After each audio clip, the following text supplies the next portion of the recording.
মাস শেষে কষ্ট করে লোকটা যেই বেতন পায় এখান থেকে সামান্য সদকা করা, এটা আল্লাহর কাছে শ্রেষ্ঠ সদকা বলে গণ্য হয়ে যায়।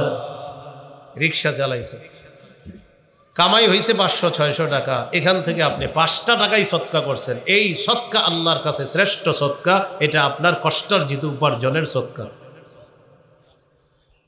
কিলা ফাআইয়ুল হিজরাতি আফযালু ইয়া রাসূলুল্লাহ, ইয়া রাসূলুল্লাহ, আল্লাহর কাছে সবচেয়ে শ্রেষ্ঠ হিজরত কোনটি আপনার কাছে জানতে চাই।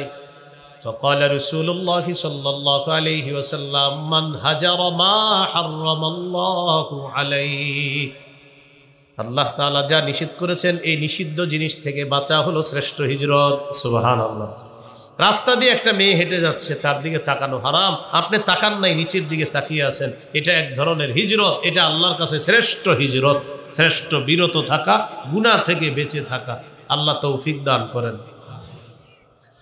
এরপর প্রশ্ন করলেন ফাআইয়ুল জিহাদি আফযালু ইয়া রাসূলুল্লাহ, ইয়া রাসূলুল্লাহ, আল্লাহর কাছে সবচাইতে শ্রেষ্ঠ জিহাদ কোনটি আপনার কাছে জানতে চাই।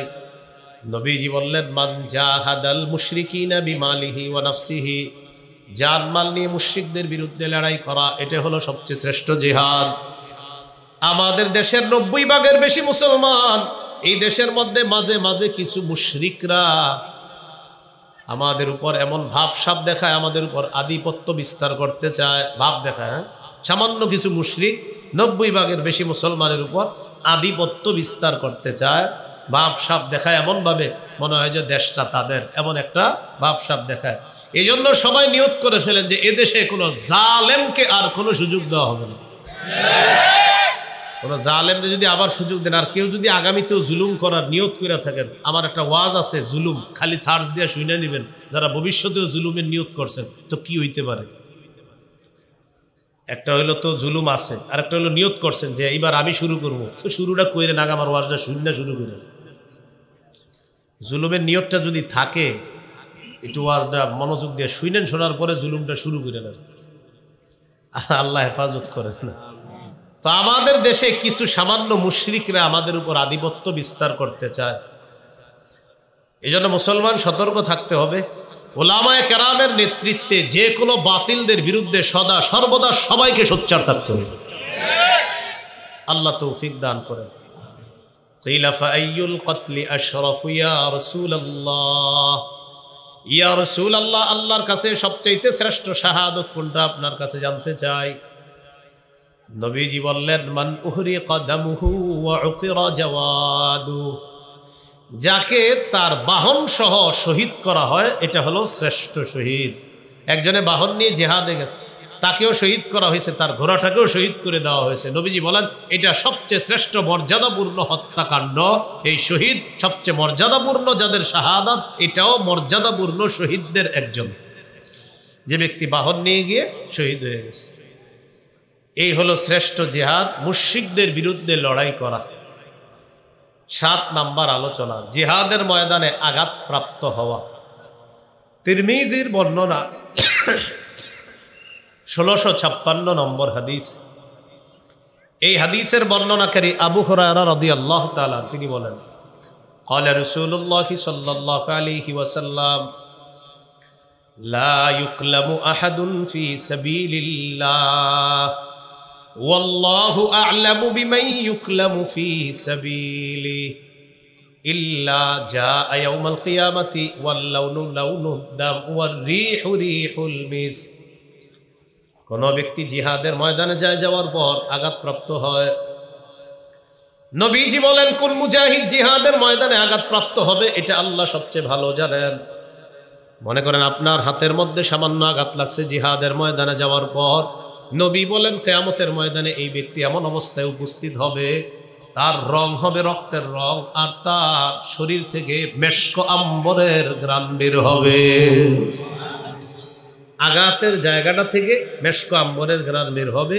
আঘাতের জায়গার রক্ত ঝরেছিল, সামান্য আঘাতপ্রাপ্ত হয়েছিল দুনিয়াতে, এটার কারণে তার রং হবে রক্তের রং, শরীরের ঘ্রাণ হবে মেশক আম্বরের ঘ্রাণ। এ গেল 7 নাম্বার আঘাতপ্রাপ্ত হওয়া। 8 নাম্বার শহীদ হওয়া। বলেন কি হওয়া? শহীদ হওয়া। তিরমিজির বর্ণনা 1661 নম্বর হাদিস। এই হাদিসের মধ্যে আছে قال رسول الله صلى الله عليه وسلم ما من أحد من أهل الجنة يسره أن يرجع إلى الدنيا غير الشهيد। নবীজি বলেন জান্নাতের মধ্যে যেই জান্নাতীরা আছে তারা কেউ দুনিয়াতে আসতে চাইবে না, তবে শহীদ দুনিয়াতে আসতে চাইবে। সুবহানাল্লাহ। কোন জান্নাতি দুনিয়াতে আসতে চাইবে না, কে চাইবে?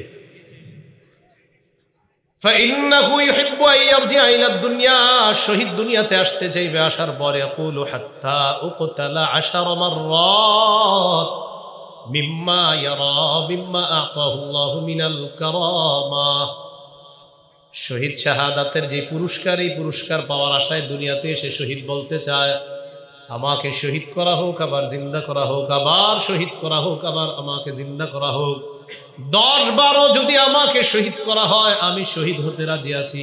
বারবার শাহাদাতের পুরস্কার আমি আল্লাহর কাছে পেতে চাই। আল্লাহ তাআলা দরবারে শুকরিয়া আদায় করছি, আল্লাহ আমাদেরকে এই তাফসীরুল কোরআন মাহফিলে উপস্থিত হওয়ার তৌফিক দান করেছেন বলে আলহামদুলিল্লাহ। আমি আপনাদের সামনে সূরাতুত তাওবার 111 নম্বর আয়াতে কারিমা তেলাওয়াত করেছি। এই আয়াতে আল্লাহ তাআলা গুরুত্বপূর্ণ একটি বিষয় আলোচনা করেছেন। আয়াতের আলোচনা সম্পর্কে শোনার আগে কয়েকটা বিষয় আমরা নিজেদের মধ্যে বলা বলি করে নিই। সবাই আমার সাথে একটু বলি, ক্রেতা, বিক্রেতা, দ্রব্য, মূল্য, বাজার, ক্রয় বিক্রয় বা ব্যবসা বাণিজ্যে 5টি জিনিস মৌলিকভাবে প্রয়োজন হয়। ক্রেতা, বিক্রেতা, দ্রব্য, মূল্য, বাজার। বলেন ক্রেতা আল্লাহ, বিক্রেতা মুমিনগণ, দ্রব্য জানমাল, মূল্য জান্নাত, বাজার জিহাদের ময়দান। তাহলে ক্রেতা আল্লাহ, বিক্রেতা মুমিনগণ, দ্রব্য জানমাল, মূল্য জান্নাত, বাজার জিহাদের ময়দান। আল্লাহ তাআলা সূরা তাওবার 111 নম্বর আয়াতে এই কথাটাই বলেন, ইন্নাল্লাহা আশতারা মিনাল মুমিনিনা আনফুসাহুম ওয়া আমওয়ালাহুম বিআন্না লাহুমুল জান্নাহ। নিশ্চয়ই আল্লাহ ক্রয় করে নিয়েছেন, আল্লাহ হলেন ক্রেতা। মিনাল মুমিনিনা, মুমিনদের থেকে, মুমিনরা হলো বিক্রেতা। আনফুসাহুম ওয়া আমওয়ালাহুম, তাদের জানমাল। তাহলে আল্লাহ ক্রয় করেছেন, আল্লাহ ক্রেতা। মিনাল মুমিনিনা, মুমিনদের থেকে, মুমিনরা বিক্রেতা। আনফুসাহুম ওয়া আমওয়ালাহুম, তাদের জানমাল। তাহলে জানমাল হলো দ্রব্য। বিআন্না লাহুমুল জান্নাহ, এই দ্রব্যের মূল্য হলো আল্লাহর দেওয়া জান্নাত। ইউকাতিলুনা ফি সাবিলিল্লাহি ফায়াকতুলুনা ওয়া ইউকতালুন, তারা আল্লাহর রাস্তায় লড়াই করে। ফায়াকতুলুনা, কাফেরদেরকে হত্যা করে। ওয়া ইউকতালুন, তাদেরকে শহীদ করা হয়। তাহলে ক্রয় বিক্রয়, ক্রেতা বিক্রেতা, দ্রব্য মূল্যের বাজারটা হলো জিহাদের ময়দান। তাহলে জিহাদের ময়দান হলো বাজার। এই বাজারে মুমিনরা হলো বিক্রেতা, বিক্রি করেছে তাদের জানমাল। ক্রেতা হলেন আল্লাহ, বিনিময় হলো আল্লাহর দেওয়া জান্নাত।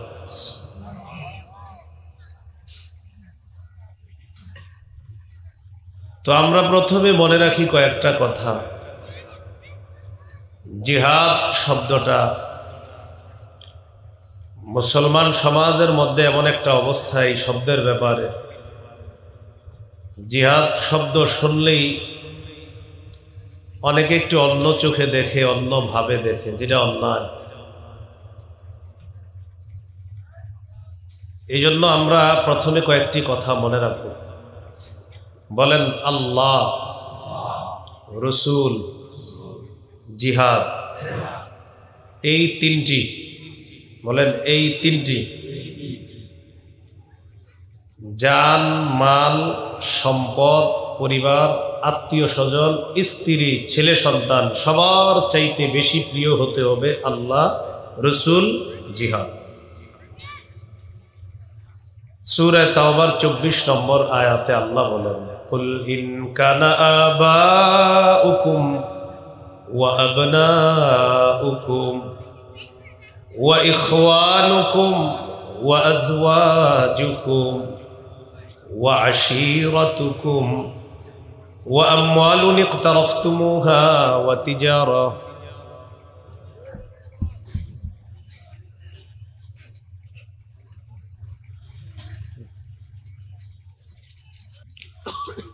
আল্লাহ তাআলা বলেন, কুল ইন কানা আবাউকুম ওয়া আবনাউকুম ওয়া ইখওয়ানুকুম ওয়া আজওয়াজুকুম ওয়া আশীরাতুকুম ওয়া আমওয়ালুন ইকতারাফতুমুহা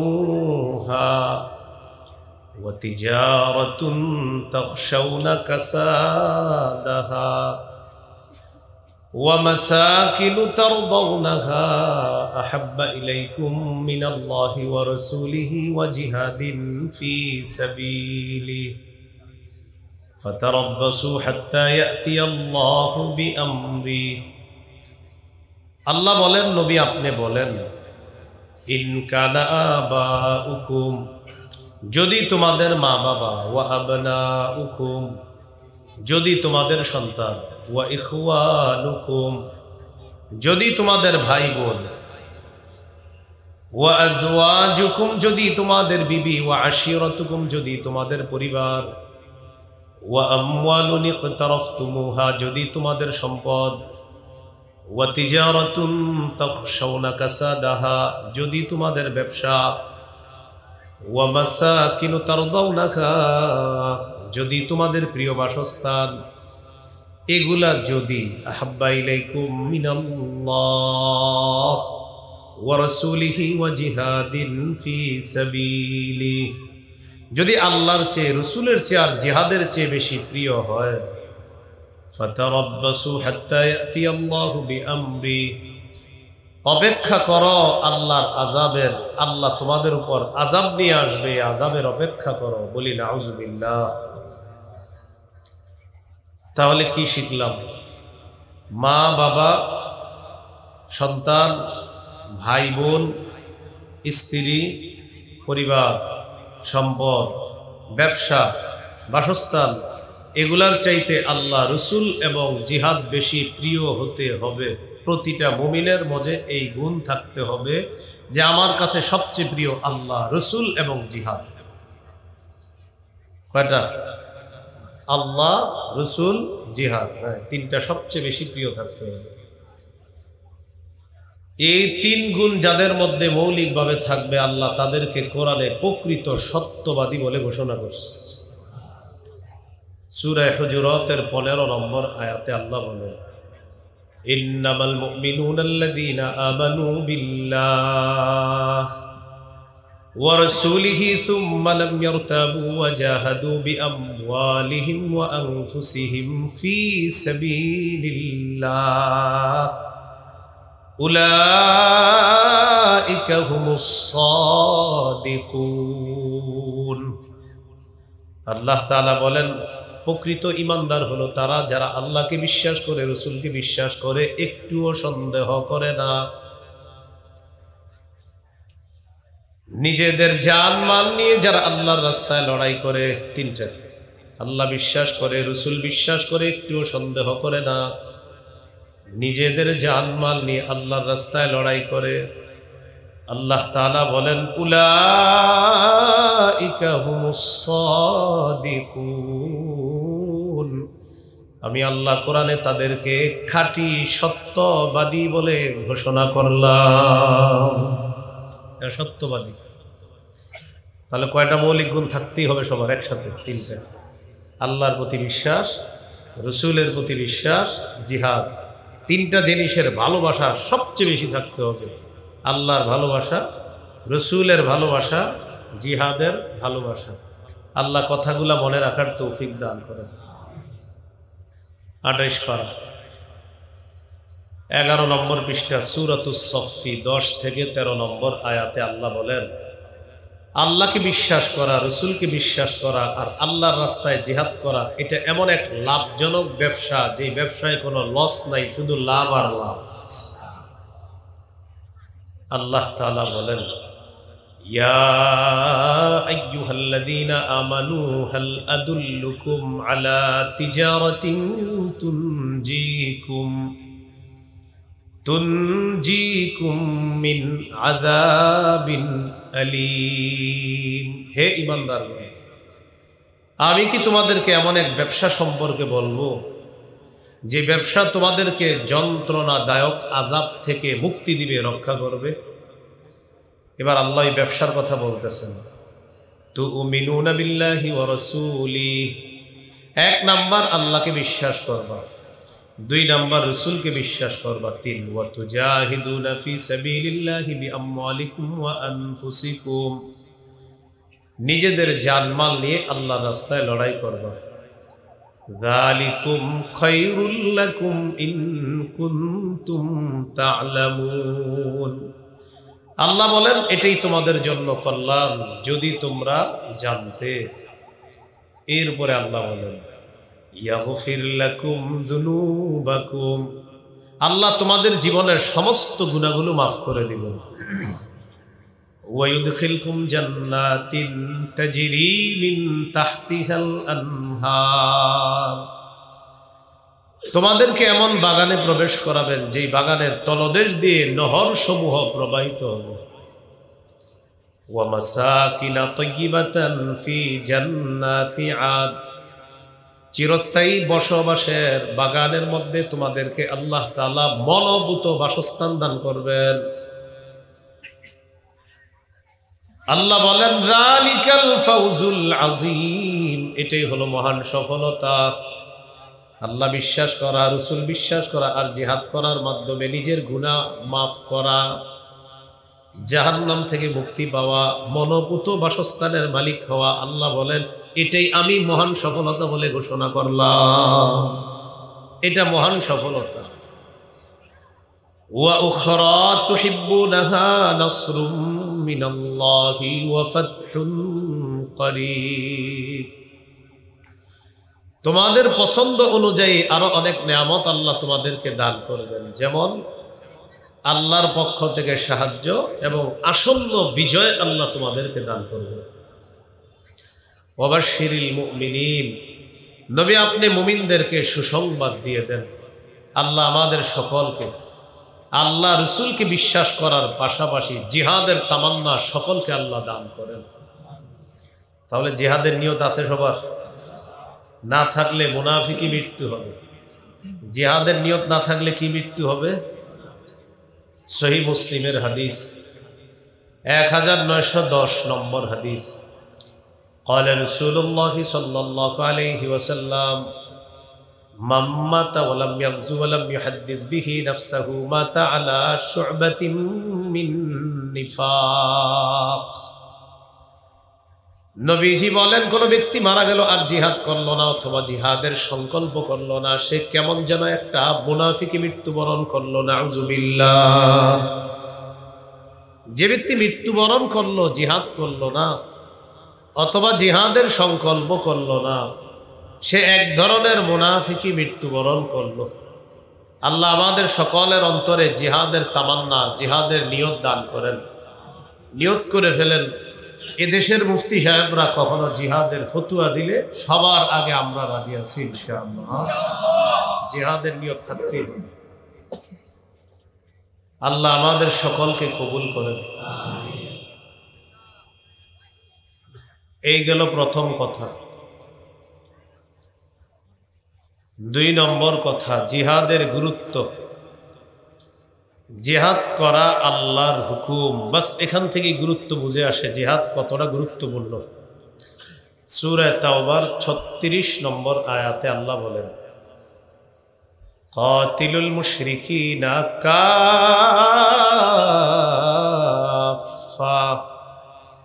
তোমরা মুশরিকদের বিরুদ্ধে লড়াই করো, জিহাদ করো, আল্লাহর হুকুম। জিহাদ করা রাসূলুল্লাহ সাল্লাল্লাহু আলাইহি সাল্লামের হুকুম।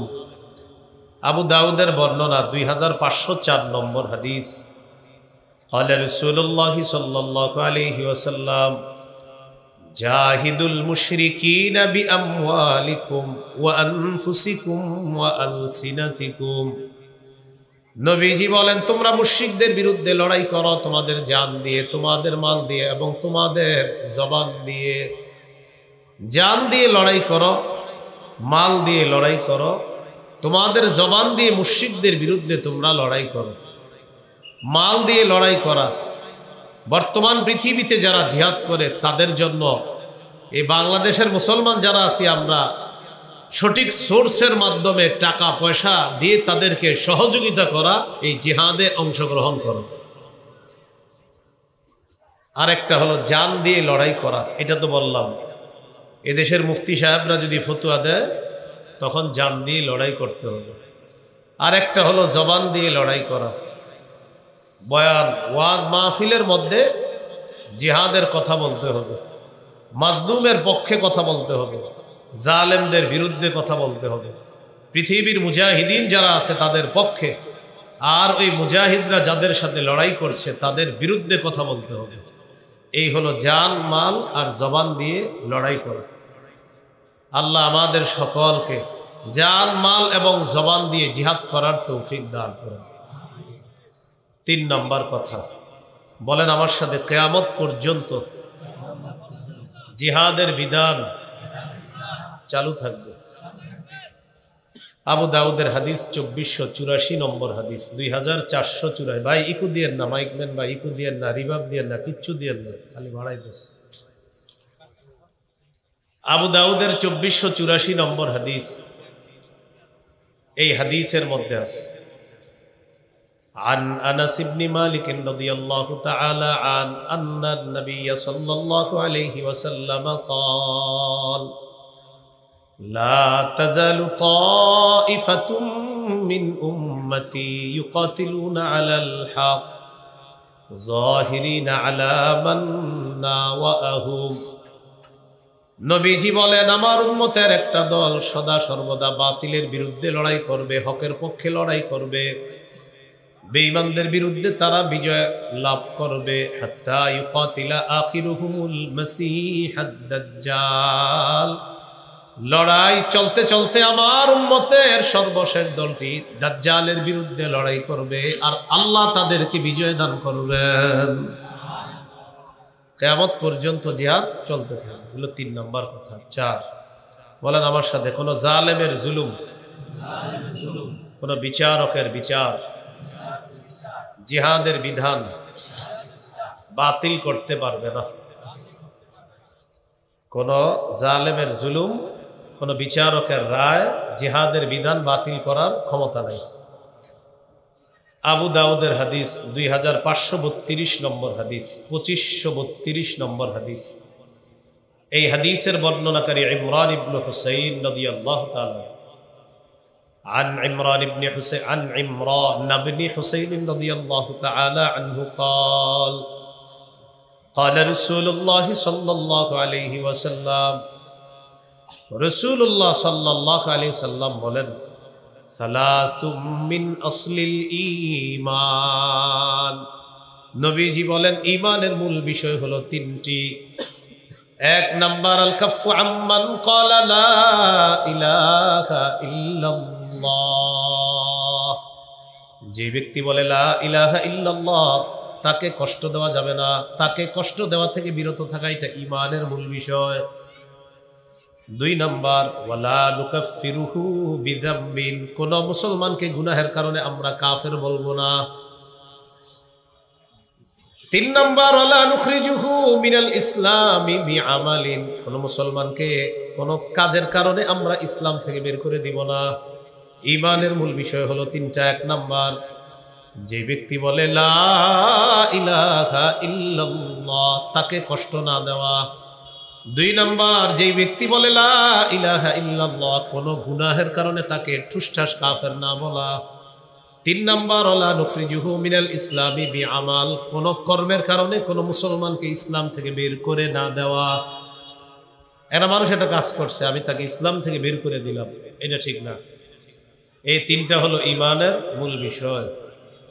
এরপর নবী বলেন আল জিহাদু মাযিন মুনযু বাসানি আল্লাহ ইলা আইয়ুকাতিলা আখিরু উম্মতি আদ-দাজ্জাল। আল্লাহ আমাকে যেদিন থেকে নবুয়ত দিয়েছেন সেদিন থেকে জিহাদের বিধান চালু হয়েছে। আমার উম্মতের শেষ উম্মতটা দাজ্জালের সাথে লড়াই করা পর্যন্ত এই বিধান চালু থাকবে।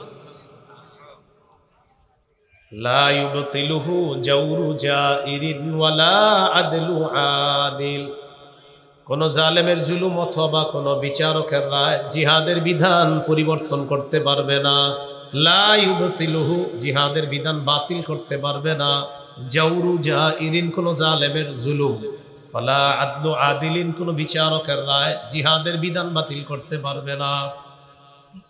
কোন দেশের সুপ্রিম কোর্ট হাইকোর্ট থেকে যদি রায় দেয় দেশে জিহাদ নিষিদ্ধ, ওই দেশের মুমিনদের উপর দায়িত্ব হয়ে যাবে পাল্টা বলে দেওয়া তুমি নিষিদ্ধ। কোন বিচারক যদি বলে জিহাদ নিষিদ্ধ, তাকে বলে দেওয়া যে বলবে জিহাদ নিষিদ্ধ সেই নিষিদ্ধ। আমাদের বাংলাদেশে 90 ভাগের বেশি মুসলমান সংখ্যা আর কি দাবি করি, যদি অনেকটা চাপাবাজি স্টাইলের দাবি এটা। তো এই যে দাবি করি এত মুসলমান আমরা, এই দেশও ইসলামের বিরুদ্ধে আইন হয় না ভাই? আশেপাশের আওয়াজ বন্ধ করেন। এই ভাই কি এগুলা কি দিচ্ছেন? আশেপাশে বন্ধ করেন, এখানে আওয়াজ রাখেন, আশেপাশের আওয়াজ বন্ধ করেন, এইগুলা বন্ধ করেন, বাইরের গুলো পরে দিয়ে নেশার পরে হুজুর করে শোনায়। এখন এদেরকে শুনতে দেন শুধু, কারণ প্রচুর মানুষ আছে, এরা শুনলে হবে না। রাসূলুল্লাহ সাল্লাল্লাহু আলাইহি সাল্লাম বললেন মেশিনে হাত দিয়েন না, দূরে যান, দূরে যান, দূরে যান, আল্লাহর রাস্তে দূরে যান। হাত দিলে আমি চলে যাব, হাত দিবেন না। রাসূলুল্লাহ সাল্লাল্লাহু আলাইহি সাল্লাম বলেন জিহাদের বিধান কোন জালেমের জুলুম আর কোন বিচারকের রায় এটা বাতিল করতে পারবে না। এই জন্য বাংলাদেশে 90 ভাগের বেশি মুসলমান আমরা দাবি করি, আমরা আমাদের দেশে কেউ যদি জিহাদের বিরুদ্ধে কথা বলার দুঃসাহস দেখায়, মুমিনদের উপর আবশ্যক হয়ে যাবে মুমিনরা পাল্টা জবাব দিয়ে দেওয়া। এদেশে জিহাদের বিরুদ্ধে যে কথা বলবে আমরা তাকেই নিষিদ্ধ করব। এটা ঠিক, রেডিমেড ঠিক না, এটা আসলে ঠিক। রেডিমেড ঠিক বুঝেননি, যেমন মাহফিলে আপনারা এসে ঠিক বলেন, কেন বলেন এটাও জানেন না, কিন্তু ঠিক এই আর কি। তাহলে 4 নাম্বার, জিহাদের বিধান এটা কোনো জালেমের জুলুম বাতিল করতে পারবে না, কোনো বিচারকের রায় এটা বাতিল করতে পারবে না। এই হলো 4 নাম্বার। 5 নাম্বার, জিহাদের ফজিলত। সহিহ বুখারীর বর্ণনা 3123 নম্বর হাদিস। এই হাদিসের বর্ণনাকারী আবু হুরায়রা রাদিয়াল্লাহু তাআলা তিনি বলেন عن أبي هريرة رضي الله تعالى عنه قال قال رسول الله صلى الله عليه وسلم تكفل الله لمن جاهد في سبيل الله لا يخرجه إلا الجهاد في سبيله وتصديق كلماته بأن يدخله الجنة أو يرجعه إلى مسكنه الذي خرج منه مع ما نال من أجر أو غنيمة। রাসূলুল্লাহ সাল্লাল্লাহু আলাইহি সাল্লাম বলেন, কোন ব্যক্তি যদি জিহাদে বের হয় আর তার নিয়ত শুধুমাত্র আল্লাহর রাস্তায় আল্লাহকে খুশি করার জন্য জিহাদ করা, এই নিয়তে যদি কেউ জিহাদে বের হয় তার জন্য আল্লাহ দায়িত্ব নিয়ে নেয়। হয়তো আল্লাহ তাকে জান্নাতে পৌঁছায়া দিবেন শহীদ করার মাধ্যমে, নয়তো আল্লাহ তাআলা তাকে গনিমতের মাল সম্পদ সহ তার ঘরে আল্লাহ তাকে পৌঁছায়া দিবেন। আর একটা ফজিলত শোনেন, সহিহ মুসলিমের বর্ণনা। 1878 নম্বর হাদিস, 1878 মাদ্রাসা পাঠ্যপুস্তক অনুসারে সিরিয়ালটা হবে।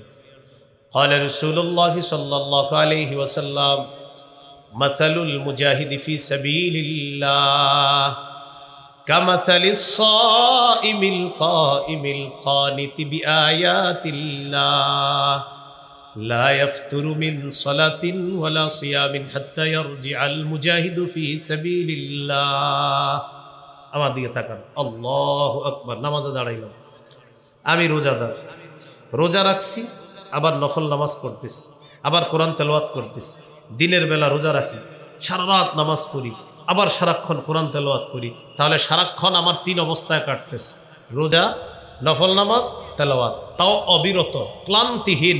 নবী বলেন কোন মুজাহিদ আল্লাহর রাস্তায় জিহাদে বের হওয়ার পর ওই ক্লান্তিহীন রোজাদার, ক্লান্তিহীন নামাজরত ব্যক্তি, ক্লান্তিহীন তেলাওয়াতরত ব্যক্তির যে সওয়াব, মুজাহিদ আল্লাহর রাস্তা থেকে ফিরে আসার আগ পর্যন্ত ক্ষণে ক্ষণে তার আমল নামায় এই সওয়াব লেখা হয়। তিরমিজির বর্ণনা 1655 নম্বর হাদিস, এই হাদিসের মধ্যে আছে عن أبي هريرة رضي الله تعالى عنه قال قال رسول الله صلى الله عليه وسلم ثلاثة حق على الله عونهم 3 ব্যক্তিকে সাহায্য করা আল্লাহ নিজের উপর কর্তব্য করে নেয়। 1 নাম্বার আল মুজাহিদু ফি সাবিলিল্লাহ, যে ব্যক্তি আল্লাহর রাস্তায় জিহাদ করে তাকে সাহায্য করা আল্লাহ নিজের উপর অবধারিত করে নেয়। 2 নাম্বার ওয়াল মুকাতাবুল্লাযী ইউরিদুল আদা, চুক্তিকৃত গোলাম, মনিবের সাথে চুক্তি হয়েছে এই পরিমাণ টাকা আদায় করতে পারলে তাকে আজাদ করে দিবে, একে সাহায্য করা আল্লাহ নিজের উপর কর্তব্য করে নেয়। 3 নাম্বার ওয়ান্নাকিহুল্লাযী ইউরিদুল আফাফ, কোন ব্যক্তি বিয়ের মাধ্যমে নিজেকে পবিত্র করতে চায়, এই যুবককে সাহায্য করা আল্লাহ তাআলা নিজের উপর অবধারিত করে নেয়। তাহলে এই 3 জনের মধ্যে একজন হলো আল্লাহর রাস্তার মুজাহিদ, যে ব্যক্তি জিহাদ করবে। আল্লাহ আমাদের সকলকে জিহাদের জজবাত সদা সর্বদা দিলে রাখার তৌফিক দান করেন। 6 নাম্বার আলোচনা, জিহাদের ময়দানে সবচাইতে শ্রেষ্ঠ জিহাদ কোনটা, আর শ্রেষ্ঠ জিহাদ তো কোনটা এটা জানবো আমরা, পাশাপাশি এটার মধ্যে অনেকগুলা শ্রেষ্ঠ আমলের কথা আমরা জানবো। আবু দাউদের 1449 নম্বর হাদিস, এই হাদিসের বর্ণনাকারী সাহাবীর নাম আব্দুল্লাহ ইবনে হুবশিয়িল খাসআমি রাদিয়াল্লাহু তাআলা, তিনি বলেন আন্না রাসূলুল্লাহ সাল্লাল্লাহু আলাইহি ওয়াসাল্লাম সুইলা আইয়ুল আ'মালি আফযল, ইয়া রাসূলুল্লাহ, আল্লাহর কাছে সবচাইতে শ্রেষ্ঠ আমল কোনটি আপনার কাছে জানতে চাই। নবীজি বললেন তুলুল কিয়াম, লম্বা সময় নামাজে দাঁড়িয়ে থাকা আল্লাহর কাছে সবচাইতে শ্রেষ্ঠ আমল, লম্বা সময় নামাজে দাঁড়িয়ে থাকা। এই জন্য জোহরের আগের 4 রাকাত সুন্নত 2 মিনিটে প্যাকেজ কমপ্লিট করে ফেলবেন। হ্যাঁ, মসজিদে ঢুইকা দেখবেন জোহরের জামাতের আছে আর 2 মিনিট, 1:13 বাজে 15-তে জামাত বা 1:28 বাজে 30-এ জামাত, হ্যাঁ পুরা সাহস করে দাঁড়ায় গেছে, আল্লাহু আকবার, এবং 4 রাকাত পরে প্যাকেজ কমপ্লিট, আস্তাগফিরুল্লাহ বসে বসে পড়তেছে। আপনারা বুঝাবে আমি অমুকের সন্তান অমুক, 2 মিনিটে 4 রাকাত পারলে তুমিও দেখাও, এরকম আপনারা বুঝাবে। এটা কিভাবে সম্ভব বলেন? এই জন্য যখন দেখবেন 2-3 মিনিট আছে তখন 4 রাকাত না পড়ে 2 রাকাত দুখুলুল মসজিদ পড়ে ফেলেন। দুখুলুল মসজিদ মৃত একটা সুন্নতকে জিন্দা করেন। তাহলে লম্বা সময় নামাজে দাঁড়িয়ে থাকা, শীতকাল, রাতের বেলা তাহাজ্জুদ পড়তে পারেন। সহিহুত তারগীব 630 নম্বর হাদিসে আছে রাজুলুন কামা ফি লাইলাতিন বারিদাতিন মিন ফিরাশিহি ওয়া লিহাফিহি ওয়া দিথারি ফাকামা সুম্মা তাওয়াদ্দা সুম্মা কামা ইলাস সালাহ, প্রচন্ড শীতের রাত, লেপ কম্বল বিছানা ছেড়ে কোনো ব্যক্তি ওযু করে করার পর নামাজের মধ্যে দাঁড়িয়ে যায়, আল্লাহ তাআলা এই তাহাজ্জুদ গুজার বান্দাকে দেখে খুশিতে হাসতে থাকে। লম্বা সময় নামাজে দাঁড়ানো। সাহাবী প্রশ্ন করলেন ফাআইয়ুস সাদাকাতি আফযালু ইয়া রাসূলুল্লাহ, আল্লাহর কাছে কোন সদকাটা সবচেয়ে ফজিলতপূর্ণ? নবীজি বললেন জাহদুল মুকিল্লি, কোন ব্যক্তি কষ্ট করে যে কষ্টার্জিত উপার্জনটা মাস শেষে কষ্ট করে লোকটা যেই বেতন পায় এখান থেকে সামান্য সদকা করা, এটা আল্লাহর কাছে শ্রেষ্ঠ সদকা বলে গণ্য হয়ে যায়। রিক্সা চালাইছে, কামাই হয়েছে 500-600 টাকা, এখান থেকে আপনি 5টা টাকাই সদকা করছেন, এই সদকা আল্লাহর কাছে শ্রেষ্ঠ সদকা, এটা আপনার কষ্টার্জিত উপার্জনের সদকা। কিলা ফাআইয়ুল হিজরাতি আফযালু ইয়া রাসূলুল্লাহ, ইয়া রাসূলুল্লাহ, আল্লাহর কাছে সবচেয়ে শ্রেষ্ঠ হিজরত কোনটি আপনার কাছে জানতে চাই। فقال رسول الله صلى الله عليه وسلم من هجر ما حرم الله عليه, আল্লাহ তাআলা যা নিষিদ্ধ করেছেন এই নিষিদ্ধ জিনিস থেকে বাঁচা হলো শ্রেষ্ঠ হিজরত। সুবহানাল্লাহ। রাস্তা দিয়ে একটা মেয়ে হেঁটে যাচ্ছে, তার দিকে তাকানো হারাম, আপনি তাকান নাই, নিচের দিকে তাকিয়ে আছেন, এটা এক ধরনের হিজরত, এটা আল্লাহর কাছে শ্রেষ্ঠ হিজরত, শ্রেষ্ঠ বিরত থাকা, গুনাহ থেকে বেঁচে থাকা। আল্লাহ তৌফিক দান করেন। এরপর প্রশ্ন করলেন ফাআইয়ুল জিহাদি আফযালু ইয়া রাসূলুল্লাহ, ইয়া রাসূলুল্লাহ, আল্লাহর কাছে সবচাইতে শ্রেষ্ঠ জিহাদ কোনটি আপনার কাছে জানতে চাই। নবীজি বললেন মান জাহাদাল মুশরিকিনা বিমালিহি ওয়া নাফসিহি, জানমাল নিয়ে মুশরিকদের বিরুদ্ধে লড়াই করা, এটা হলো সবচেয়ে শ্রেষ্ঠ জিহাদ। আমাদের দেশের 90 ভাগের বেশি মুসলমান, এই দেশের মধ্যে মাঝে মাঝে কিছু মুশরিকরা আমাদের উপর এমন ভাবসাব দেখায়, আমাদের উপর আধিপত্য বিস্তার করতে চায়, ভাব দেখায়। সামান্য কিছু মুশরিক 90 ভাগের বেশি মুসলমানের উপর আধিপত্য বিস্তার করতে চায়, ভাবসাব দেখায় এমনভাবে মনে হয় যে দেশটা তাদের, এমন একটা ভাবসাব দেখায়। এই জন্য সবাই নিয়ত করে ফেলেন যে এদেশে কোনো জালেমকে আর কোনো সুযোগ দেওয়া হবে না। কোনো জালেমকে যদি আবার সুযোগ দেন, আর কেউ যদি আগামীতেও জুলুম করার নিয়ত করে থাকেন, আমার একটা ওয়াজ আছে, জুলুম খালি সার্চ দিয়ে শুনে নেবেন, যারা ভবিষ্যতেও জুলুমের নিয়ত করছেন তো কি হইতে পারে। একটা হইলো তো জুলুম আছে, আর একটা হলো নিয়ত করছেন যে এইবার আমি শুরু করবো, তো শুরুটা করে না, আমার ওয়াজটা শুনে শুরু করে।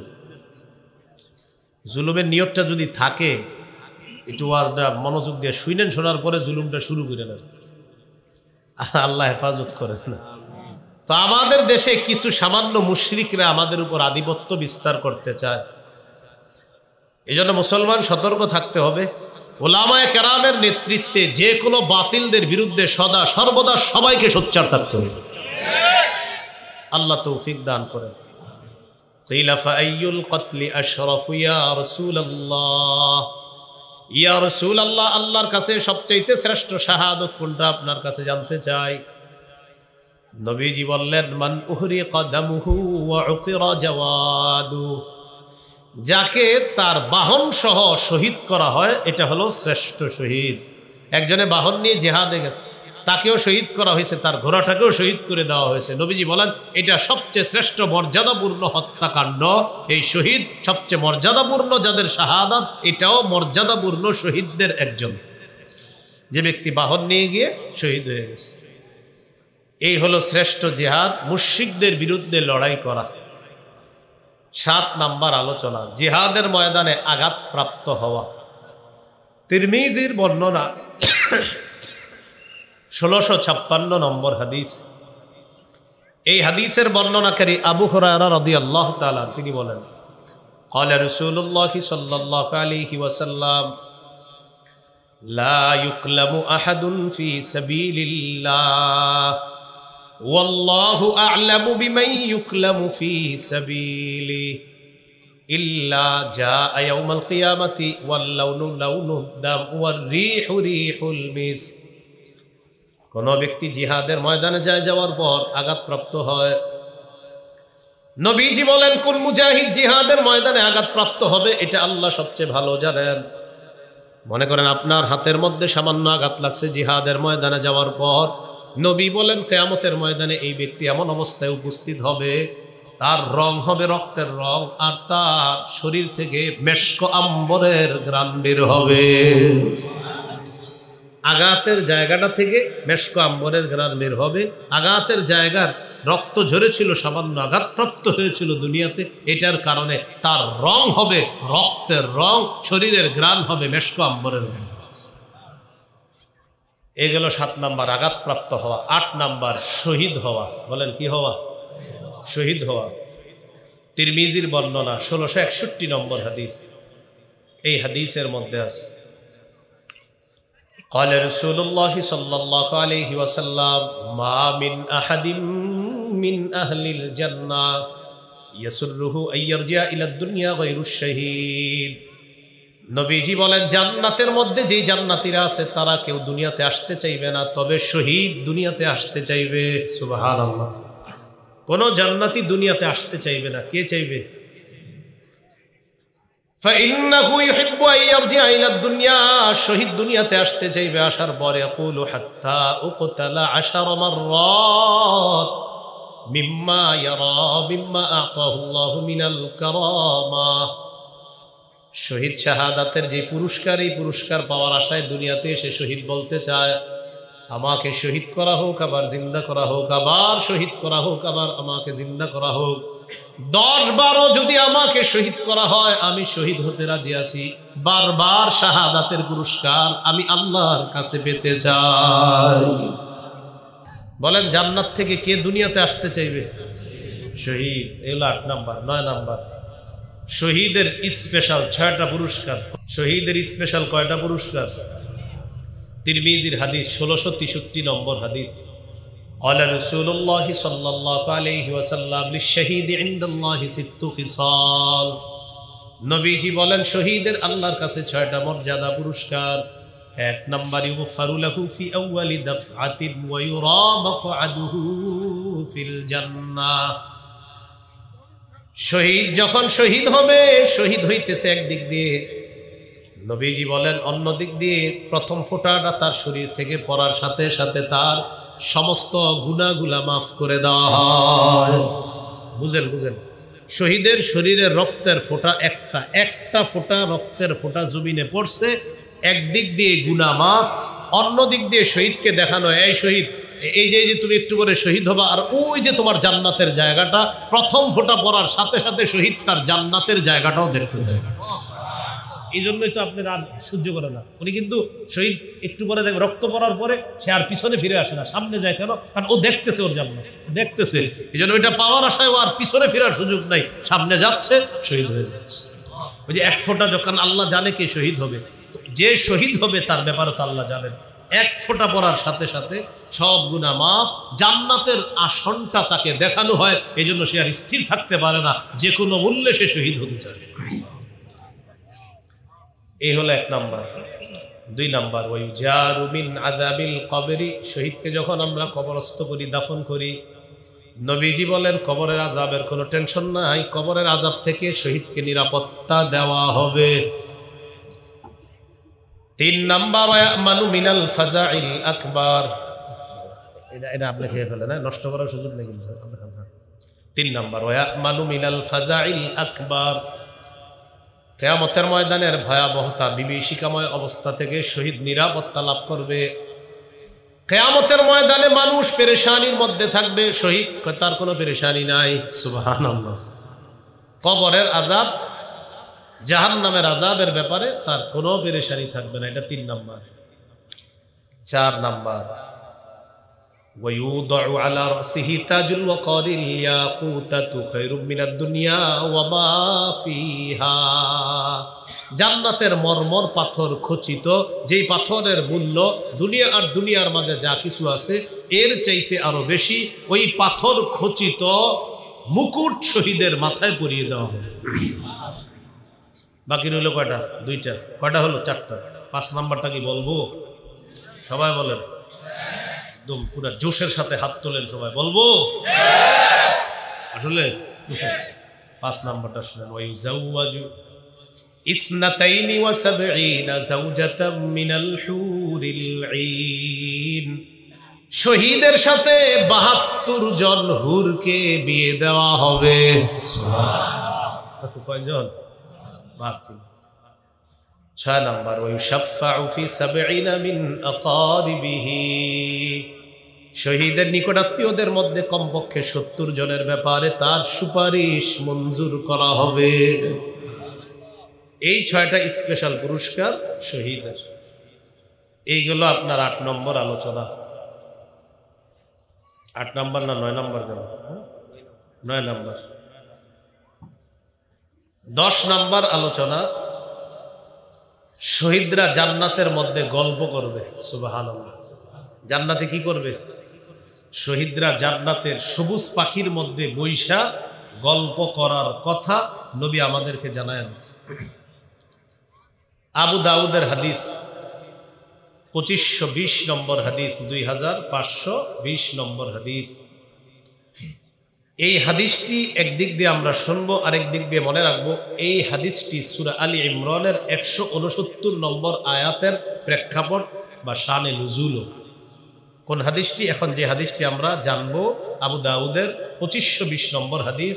একদিক দিয়ে এটা জান্নাতে শহীদদের গল্পের হাদিস, অন্য দিক দিয়ে এটা সূরা আলী ইমরানের 169 নম্বর আয়াতের শানে নুজুল। আব্দুল্লাহ ইবনে আব্বাস রাদিয়াল্লাহু তাআলা আনহুমার বর্ণনা, তিনি বলেন, ক্বালা রাসূলুল্লাহ সাল্লাল্লাহু আলাইহি ওয়াসাল্লাম লাম্মা উসিবা ইখওয়ানুকুম বিউহুদিন জাআলাল্লাহু আরওয়াহাকুম ফি জাওফি তায়রিন খুদরিন। নবীজি বলেন, আল্লাহ তাআলা তোমাদের উহুদের যে শহীদ ভাইয়েরা আছে তাদের ব্যাপারে আল্লাহ তাআলার ফয়সালাটা তোমরা শোনো। লাম্মা উসিবা ইখওয়ানুকুম বিউহুদিন, উহুদের ময়দানে যারা শহীদ হয়েছে, জাআলাল্লাহু আরওয়াহাহুম ফি জাওফি তায়রিন খুদরিন, আল্লাহ তাআলা শহীদদের আত্মাগুলা সবুজ পাখির পেটের মধ্যে ঢুকিয়ে দিয়েছেন। তারিদু আনহারুল জান্নাহ ওয়া তাকুলু মিন সিমারিহা ওয়া তা'বি ইলা কানাদিলা মুআল্লাকাতিন ফি জিল্লিল আরশ। সবুজ পাখির মধ্যে যে আত্মা ঢুকিয়ে দিছে, এই পাখিগুলা জান্নাতের মধ্যে উড়ে বেড়ায় আর জান্নাতের ফলমূল খেয়ে বেড়ায়। উঠতে উঠতে এক পর্যায়ে আরশের নিচে ছায়া আছে, ফানুস আছে স্বর্ণের তৈরি করা। ওই ফানুসের মধ্যে গিয়ে উহুদের যুদ্ধের শহীদদের আত্মাওয়ালা পাখিগুলা বসে যায়। আবার বলছে, উহুদের শহীদদের আত্মাগুলা সবুজ পাখির পেটে আল্লাহ ঢুকিয়ে দিছে। এই পাখিগুলা স্বর্ণের ফানুসের মধ্যে গিয়ে বসছে। বসার পর আপসের মধ্যে গল্প করা শুরু করছে। লাম্মা ওয়াজাদু তিবা মাকালিহিম ওয়া মাশরাবিহিম ওয়া মাকিলিহিম, শহীদরা যখন তাদের মনোপুত খাবার পেয়ে যায়, বাসস্থান পেয়ে যায়, মনোপুত সবকিছু যখন তারা পেয়ে যায়, আপসের মধ্যে শহীদরা বলা বলি করতে লাগে, মাইয়ুবাল্লিগু আন্না ইখওয়ানানা আন্না আহইয়াউন নুরজা। আচ্ছা আমরা যে জীবিত, সুবহানাল্লাহ বলেন। শহীদরা বলতেছে, আচ্ছা আমরা যে জীবিত, শহীদরা বলতেছে আমরা যে জীবিত আর আমাদেরকে যে আল্লাহর পক্ষ থেকে রিজিক দেওয়া হয়, আমাদের এই কথাটা দুনিয়ায় আমরা যে ভাইগুলা আছে তাদেরকে কে জানাবে? শহীদরা বলতেছে আমরা যে জীবিত, আমরা যে রিজিক প্রাপ্ত হচ্ছি, আমরা যে নেয়ামতে আছি, আমাদের এই সংবাদটা দুনিয়ার যে ভাইয়েরা আছে তাদেরকে কে জানাই দিবে? এটা শহীদরা বলা বলি করতেছে। কেন? লিআল্লা ইয়াজহাদু ফিল জিহাদ ওয়ালা ইয়ানকুলু ইনদাল হারব, যেন তারা জিহাদের প্রতি অনাগ্রহ না দেখায়, জিহাদের প্রতি অনীহা না দেখায়, আর জিহাদের ব্যাপারে অলসতা না করে। এটা কে বলবে? আল্লাহ জবাব দিয়ে দিলেন, উবাল্লিগুহুম আনকুম, ও শহীদগণ আমি তোমাদের ব্যাপারটা দুনিয়ার মানুষদেরকে জানায় দিব। আল্লাহ বললেন আমি তোমাদের ব্যাপারটা দুনিয়ার মানুষদেরকে জানিয়ে দিব, তোমাদের ব্যাপারটা আমি দুনিয়ার মানুষদেরকে জানিয়ে দিব। তখন আল্লাহ সূরা আলী ইমরানের 169 নম্বর আয়াত নাজিল করে জানায় দিলেন। কি দেখেন? ওয়ালা তাহসাবান্নাল্লাযীনা কুতিলু ফী সাবিলিল্লাহি আমওয়াতা, যারা আল্লাহর রাস্তায় শহীদ হয় তাদেরকে মৃত মনে করো না, বরং তারা জীবিত, তাদেরকে আল্লাহর পক্ষ থেকে রিজিকের ব্যবস্থা করা। তাহলে শহীদরা সবুজ পাখির ভিতরে জান্নাতের সবুজ পাখি হয়ে তারা উড়ে বেড়ায়। এগুলো 10 নম্বর কথা। 11 নম্বর, শহীদের তামান্না সবার আছেন ইনশাআল্লাহ। সহিহ মুসলিমের বর্ণনা 1909 নম্বর হাদিস। আপনাদের এই এলাকা খারুয়া এলাকা থেকে কেউ নিয়ত করছেন, আল্লাহ আমার যদি আপনি কখনো সুযোগ দেন তা আমি সত্যি সত্যি শহীদ হব, আপনি পাক্কা নিয়ত করছেন।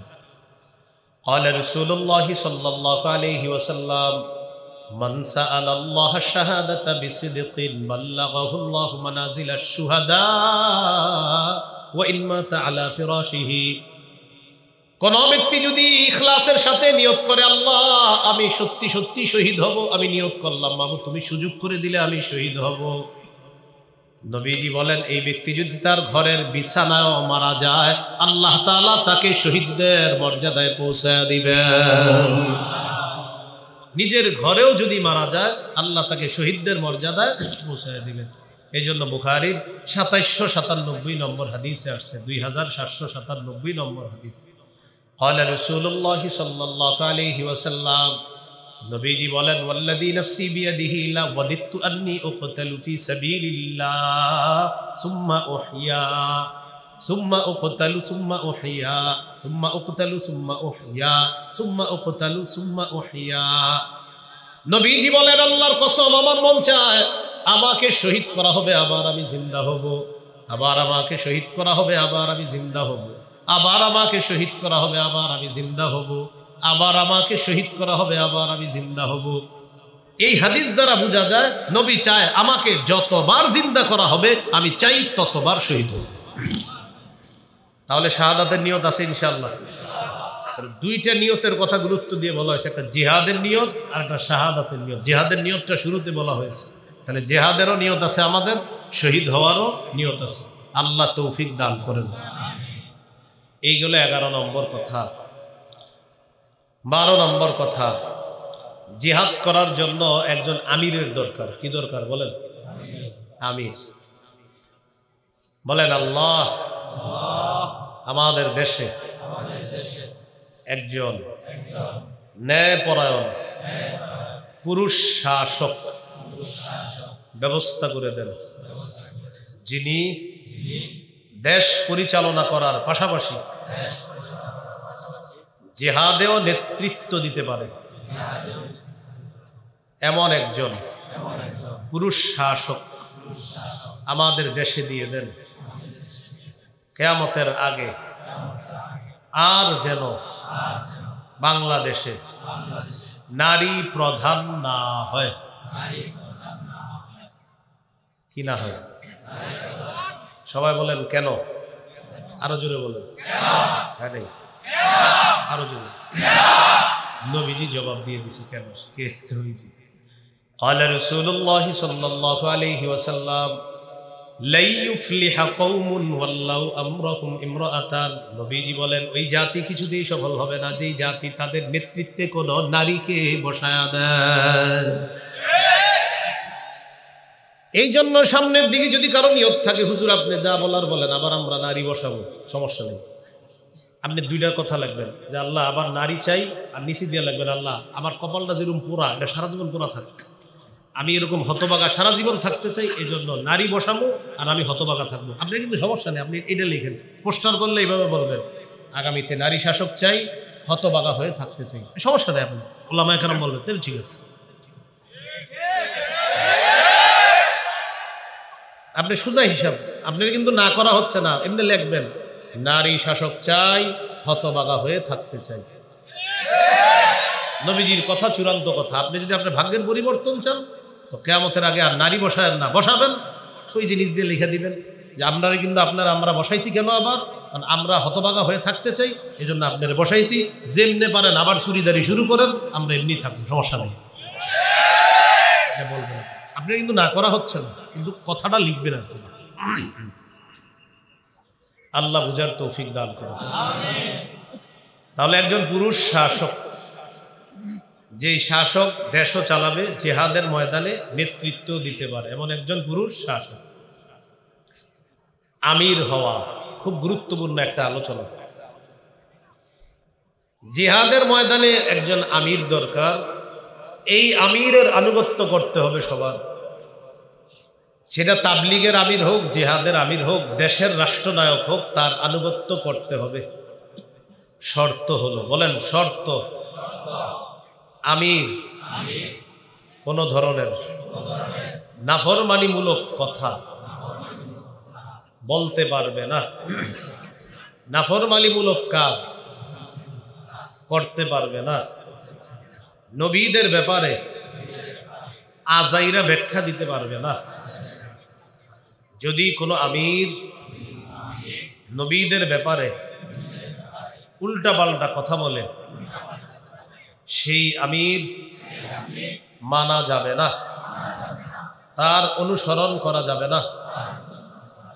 আলেমরা যদি বলে তিনি পথভ্রষ্ট, আলেমদের কথা মেনে নেওয়াই সৌভাগ্যের লক্ষণ।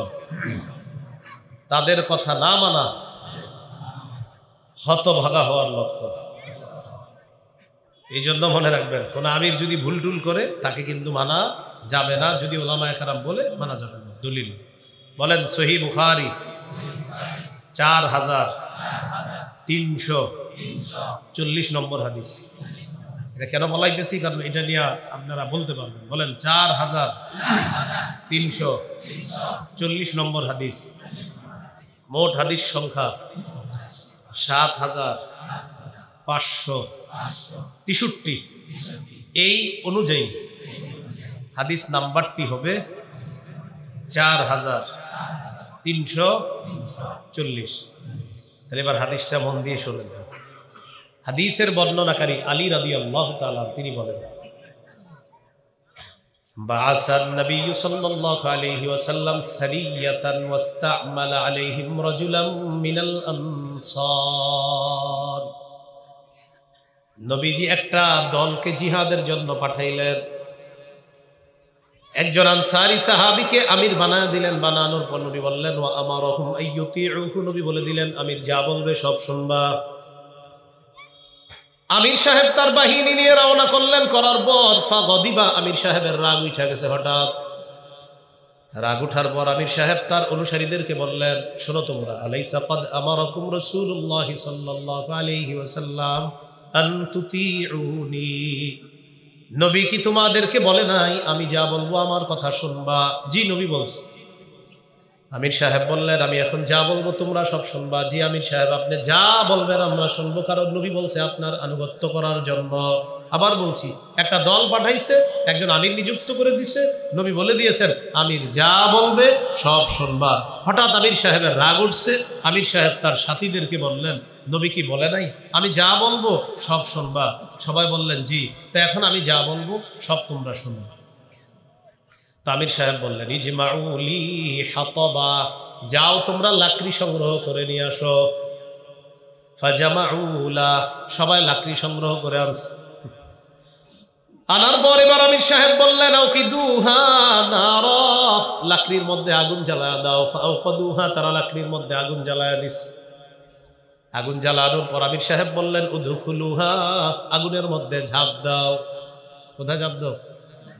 ওলামা হযরতরা ছাড়া অন্য যারা আছেন সাধারণ বুঝতেছেন আমির সাহেব কোথায় ঝাঁপ দিতে বলছে? আগুনে। ওলামা হযরত এগুলা জানে, আপনারা সাধারণ যারা এগুলা বুঝতে হবে জরুরি। আমির সাহেবের কথা মানার জন্য লাকড়ি আনছে, আগুন জ্বালাইছে, দাউ দাউ করে আগুন জ্বলতেছে। আমির সাহেব বললেন আমি যা বলবো সব শুনতে হবে তোমাদের, এখন আগুনে ঝাঁপ দেবে। ফাহাম্মু, সবাই রেডি হয়ে গেছে আগুনে ঝাঁপ দেওয়ার জন্য। সাহাবায়ে কেরাম ইচ্ছা পোষণ করেছে, মানসিকভাবে প্রস্তুত, আগুনে ঝাঁপ দিবে। আগুনে ঝাঁপ দেওয়ার আগে একজন আরেকজন এরকম খুশায়, ফাজা আলা ইউমসিকু বাদহুম বাদা, এই আসলে ঝাঁপ দিব। একজন আরেকজনে বলে এই আসলে ঝাঁপ দিব। মানে একদিক দিয়ে আমির সাহেব বলতেছে ঝাঁপ দাও, একদিকে সাহাবীরা বলে এই, উনি আবার আরেকজনকে খোঁচাইতেছে, বলতেছে এই আসলে কি ঝাঁপ দিব? কেন? তখন সাহাবীরা বললেন ইন্না ফারাদা মিনান নার ইলা রাসূলিল্লাহি সাল্লাল্লাহু আলাইহি ওয়াসাল্লাম, আগুন থেকে বাঁচার জন্যই তো নবীর কাছে আসছি, জাহান্নামের আগুনে যেন পড়তে না হয় এই জন্যই তো নবীর কাছে আসলাম, বায়াত গ্রহণ করলাম। সেই নবী আমির মানতে বলছে, এর মানে ওই নবী আগুনের মধ্যেও ঝাঁপ দেওয়ার হুকুম মানতে বলবে, এটা কেমন জানি লাগতেছে। সাহাবীরা বলা বলি করতেছে। এই করতে করতে ঝাঁপ দিব কি দিব না, দিব কি দিব না, হাত্তা খামাদাতিন নার, আগুন নিভে গেছে। বলেন আলহামদুলিল্লাহ। ওয়া সাকানা গদবুহু, আমির সাহেবের রাগও ঠান্ডা হয়ে গেছে। বলেন আলহামদুলিল্লাহ। শুধু আমাদের হযরতজির রাগটা 10 বছরও ঠান্ডা হইল না। কি ঠিক? এমনি বললাম কি ঠিক? হ্যাঁ, আমির সাহেবের রাগ ঠান্ডা হয়ে গেছে, আগুনও নিভে গেছে। গুরুত্বপূর্ণ অংশটা শোনেন, এই ঘটনা নবীজির কানে গেছে। হুজুর আমরা তো আমিরের কথা শুনি নাই, এখন কি গুনাহ হবে আমাদের? নবীজি বললেন সর্বনাশ, যা করছো ভালো করছো, লাউ দাখালুহা মা খারাজু মিনহা ইলা ইয়াউমিল কিয়ামাহ। আমিরের কথা শুনে তারা যদি আগুনের মধ্যে ঝাঁপ দিত, কিয়ামত পর্যন্ত আগুন থেকে তারা বের হতে পারতো না। অনেক মানুষ না বুঝে বলে, ওই ওমকে বললে আমি জাহান্নামেও যেতে রাজি আছি, বলে আলেমদেরকে বলে, উনি বললে আমি জাহান্নামে যাবো, আমনের কি, এরকম বলে। নবীজি বলেন তারা যদি আগুনের মধ্যে ঝাঁপ দিত, কিয়ামত পর্যন্ত তারা আগুন থেকে বের হতে পারতো না। হাদিসের শেষে আল্লাহ নবী বলেন, ইন্নামাত তাআতু ফিল মা'রুফ, আমিরের আনুগত্য হবে শুধু ন্যায় সঙ্গত কথার কাজে। আমির যদি নাফরমানিমূলক কোনো কথা বলে, এই আমিরের কথা মানাও যাবে না, তার কথা শোনাও যাবে না। আসলে ঠিক? তাহলে বলেন 31শে জানুয়ারি, 1-2 ফেব্রুয়ারি এই ঠিকটা আসল ঠিকে রূপান্তরিত করবো ইনশাআল্লাহ। বলেন ইনশাআল্লাহ। তাহলে যাবেন তো সবাই ইনশাআল্লাহ? আল্লাহ তৌফিক দান করেন। আল্লাহ আমাদের সকলকে যে কথাগুলা শুনলাম বললাম, কথাগুলোর উপর যেন আমরা আমল করতে পারি, আল্লাহ তৌফিক দান করেন। জিহাদ, জিহাদের নিয়ত, জিহাদের তামান্না, শহীদ হওয়ার নিয়ত তামান্না রাখা। সর্বশেষ আমির লাগবে, এই আমির কেমন হতে হবে এই বিষয়ে আমরা জানলাম। আল্লাহ আমাদের সকলকে অন্ধ অনুকরণ থেকে মুক্ত হয়ে উলামায়ে হযরতদের যে নেতৃত্বে যেন আমরা কাজ করতে পারি, আল্লাহ তৌফিক দান করেন। একটা ঘোষণা দিতে বলা হয়েছে আপনাদের জন্য। আমার একটা সংকলন আছে মিম্বরের আমানত, এদিকে আসা হয় না তেমন। 1 থেকে 8 খণ্ড আছে, 1 থেকে 8 খণ্ড। 1 নম্বর খণ্ডে সন্তানের 64টা অধিকার, এটা পুরা জামাই বউ পারলে মুখস্থ করে ফেলবে। 1 নম্বর খণ্ডটা সন্তান দুনিয়াতে আসার আগে থেকে কি কি অধিকার, মানে ও আসার আগে অধিকার আছে, এই থেকে আলোচনা, 64টা অধিকার। 2 নম্বর খণ্ডে শিরিক বেদাত, 3 নম্বর খণ্ডে হালাল হারাম, 4 নম্বর খণ্ডে স্বামীর 24টা অধিকার, স্ত্রীর 19টা অধিকার, 5 নম্বর খণ্ডে লা ইলাহা ইল্লাল্লাহর ব্যাখ্যা, 6 নম্বর খণ্ডে নামাজ সম্পর্কে আলোচনা, 7 নম্বর খণ্ডে নামাজ এবং নাপাকি সংক্রান্ত আলোচনা, 8 নম্বর খণ্ডেও নাপাকি এবং নামাজ সংক্রান্ত আলোচনা। মানে 7 আর 8 হলো টোটাল 2টা কিতাব, পুরা সম্পূর্ণ মাসালা, নাপাকি আর নামাজের যে মাসালাগুলো আছে এই মাসালা। আইডেন্টি কার্ড নাপাক হয়ে গেলে পাক করবেন কিভাবে, আইডেন্টি কার্ডে নাপাকি লাগছে, এটা পাক করবেন কিভাবে। কাগজ নাপাকে লাগছে, এখন এই কাগজ আপনার গুরুত্বপূর্ণ, এগুলা পবিত্র করবেন কিভাবে। ঢিলা কুলুপ নিয়ে আমাদের মাঝে একটা ইয়ে আছে, অনেক সময় কয় হুজুর ঢিলা কুলুপ নিতে হবে, কোথায় আছে, এরকম কোনো কথা টথা শোনা হয় না। তো সবগুলা উত্তর আশা করি পেয়ে যাবেন ইনশাল্লাহ। 1 থেকে 8 খণ্ড মিম্বরের আমানত। যাদের প্রয়োজন হবে আপনারা গাড়ি থেকে সংগ্রহ করতে পারেন, শর্ত হলো গাড়ির কাজ ভাঙা যাবে না। গাড়ির কি ভাঙা যাবে না, কাজ ভাঙা যাবে না। আর এখান থেকে না পারলে মিম্বরের আমানত লিখবেন, অনলাইনে গুগলে লিখবেন মিম্বরের আমানত, লিখলে এসে যাবে। অর্ডার করবেন, বাংলা বাজার থেকে এনে পৌঁছায় দিবে। সবাই এই কিতাবগুলা সংগ্রহে রাখার একটা আবদার জানাচ্ছি আমি। ওলামা হজরত সহ একদম সর্বসাধারণ এটা পড়ার জন্য মা বোনদেরকেও দিবেন, যাদের প্রয়োজন হবে সংগ্রহ করতে পারেন। সময় হলো আমি গাড়িতে যাওয়া পর্যন্ত সময়, আল্লাহর হস্তে গাড়ির কাজ টাজ ভাঙেন না, ভাঙলে যদি